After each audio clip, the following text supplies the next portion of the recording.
Kinidnap ang isang kasabwat umano sa pagpatay sa modelong si Yvonette Chua Plaza bago pa man tukuyin bilang utak ng krimen si Brigadier General Jesus Durante III.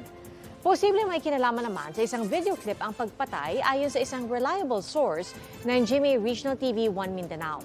Saksi, si John D. Esteban ng GMA Regional TV 1 Mindanao. Bago pa siya paslagin nitong December 28, may ibinulgar na raw ang negosyante at modelong si Yvonette Chua Plaza. Nakabilang na rin sa sinisilip ngayon ng pulisya.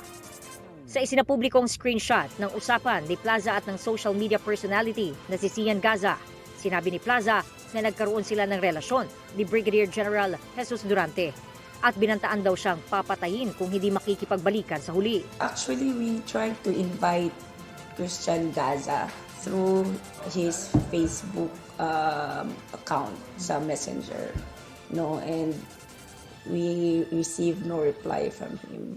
And if he's still willing to provide his testimony, pwede pa naman natin mahabol as supplemental. Hindi pa rin masabi ng mga otoridad kung ano ang sensitibong impormasyon na nalaman ng biktima laban kay Durante.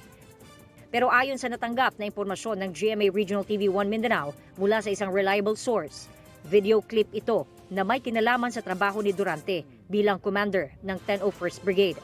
I cannot speak about it because we do not have any idea what is that sensitive information is all about. So whatever it is between Brigadier General Durante and Yvonne. Restricted na sa kanyang quarter sa Fort Bonifacio si Durante na itinuring ng mastermind sa pagpatay. Pero ang naging tauhan niya sa 1001st Brigade na kasabwat niya umano na si Corporal Romart Lungakit nitong January 11 pa raw nawawala dahil dinukot umano. Nakumpirma raw yan sa Board of Inquiry ng militar.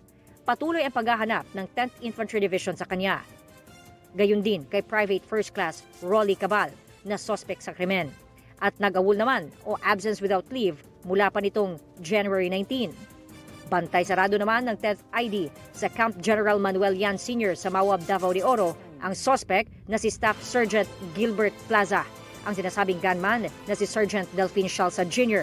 at si Corporal Adrian Cachero na siyang nagmaneho umano sa motorsiklo ng paslangin si Chua. We assure the public that the three soldiers are in our custody, no?